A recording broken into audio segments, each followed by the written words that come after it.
Hi friends, welcome to my ఏమి blogs. అందరూ ఎలా ఉన్నారు? బాగున్నారా? ఈరోజు మన ఛానల్లో వచ్చేసి నూడిల్స్ అండి. నూడిల్స్ అంటే ఇష్టపడని వాళ్ళు ఎవరండి? చిన్న పిల్లల నుండి ముసలి వాళ్ళ వరకు కూడా నూడిల్స్ అంటే చాలా ఇష్టంగా తింటారు. ఇప్పుడున్న సిచ్యువేషన్లో, ఈ రోజులలో, ఈ కాలంలో బయట తెచ్చుకుంటే వాళ్ళు ఎలా చేస్తారో కూడా మనకు అర్థం కావట్లేదు.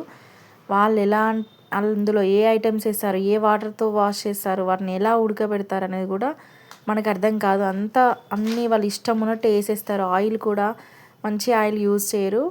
అందుకని మనం బయట తీసుకొచ్చుకోకుండా ఇంట్లో ఒక్కసారి ఇలా నేను చెప్పినట్టు ట్రై చేయండి. మీరు ఇంకెప్పుడు బయటకు వెళ్ళి నూడిల్స్ తేవడానికి ఇష్టపడరు, ఇంట్లోనే ప్రిపేర్ చేస్తారు. మనం ఒక్కసారి ఇలా ట్రై చేసినామంటే పర్ఫెక్ట్గా వస్తుందండి. ఫస్ట్ ప్యాన్ పెట్టుకొని ఆయిల్ వేసుకొని మన నూడిల్స్కి సరిపడినన్ని ఎగ్స్ అనేవి బీట్ చేసుకొని ఇలా వేసుకోవాలి. నేనైతే ఒక 3 ఎగ్స్ తీసుకున్నాను. అందులోకి ధనియాల పొడి, గరం మసాలా, అలాగే చాట్, మనకి మ్యాగీ నూడిల్స్ మసాలా దొరుకుతుందండి. ఆ నూడిల్స్ మసాలా తెచ్చుకోండి. మీ దగ్గర అది అవైలబుల్ లేకుంటే మ్యాగీ మసాలా కూడా యూజ్ చేసుకోవచ్చు. మన బీట్ చేసిన ఎగ్ని ఇలా వేసినాక ఈ ఎగ్ని కొంచెం ఫ్రై అయినాక టర్న్ చేసుకొని ఇలా పీసెస్ కింద మనం ఫ్రై చేసుకోవాలి. మనకి అది కొంచెం ఫ్రై అయితేనే టేస్ట్ బాగుంటుంది, లేదంటే నీచి స్మెల్ వస్తుంది. చూపించాను కదా అలా. ఇప్పుడు మరలా అదే ప్యాన్లోకి మనము క్యాబేజీ తరుగు, అలాగే క్యారెట్, బీన్స్, మనకి ఏ వెజిటేబుల్స్ ఉంటే ఆ వెజిటేబుల్స్ అన్నీ కూడా మనం ఇందులో యాడ్ చేసుకోవచ్చు. ఇలా సన్నగా చాప్ చేసుకొని మనం ఆయిల్లో ఫ్రై అవ్వనివ్వాలి. ఫ్రై అయితేనే మనకి నూడిల్స్ టేస్ట్ బాగుంటాయి. మనం తినేటప్పుడు ఇవి మధ్య మధ్యలో మనకి పంటి కింద తగిలి టేస్ట్ చాలా బాగా ఉంటుంది. ఇలా ఫ్రై చేసుకోవాలి. చూసారా, ఇలా వీడియోలో చూపించినట్టు. మీకు ఇష్టమున్న కూరగాయలు అన్నీ వేసుకోవచ్చండి. ఇది వేయొచ్చు, అది వేయొద్దు అని ఏమీ లేదు. మనకి ఆ వెజిటేబుల్స్ అన్నీ ఫ్రై అయ్యాక అందులో మనం ముందు ఉడికించి పెట్టుకున్న నూడిల్స్ ఉన్నాయి కదా, అవి వేసుకోవాలి. మనం వాటర్ ఎందుకు పట్టామంటే చల్లనీళ్ళు పోస్తే మనకి నూడిల్స్ అతుక్కపోవండి, విడివిడిగా పొడి పొడిగా ఉంటాయి. మనం ఉడికించినాక వాటర్ తీసేసి చల్లనీళ్ళలో వేసుకోవాలి. ఇప్పుడు కారము, సాల్ట్, మనం ముందు చూపించిన మసాలాలు ఉన్నాయి కదా, అవన్నీ కూడా ఇలా వేసుకోవాలి. టేస్ట్కి సరిపడినంత సాల్ట్ అనేది యాడ్ చేసుకోవాలి. ఇప్పుడు మనము ముందు ఫ్రై చేసి పెట్టుకున్న ఎగ్ ఉంది కాబట్టి అది ఇప్పుడు యాడ్ చేసుకోవాలి.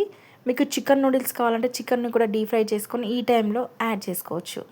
ఇప్పుడు మనకి మెయిన్ టాస్క్ ఏంటంటే నూడిల్స్ని పర్ఫెక్ట్గా కలుపుకోవాలి. ఇదే టైంలో మనకి మంచి టేస్ట్ అనేది వస్తుంది. మనం ఎంత బాగా పర్ఫెక్ట్గా కలిపితే అంత. ఇక్కడ వచ్చేసి కొంచెం సోయా సాస్ అయితే యాడ్ చేసుకున్నాను. మీ దగ్గర వెనిగర్ ఉంటే యాడ్ చేసుకోండి, లేదంటే లైట్గా టేస్టీ సాల్ట్ వేసుకోండి. నేనైతే వేయలేదు, హెల్త్కి అంత మంచిది కాదు కాబట్టి.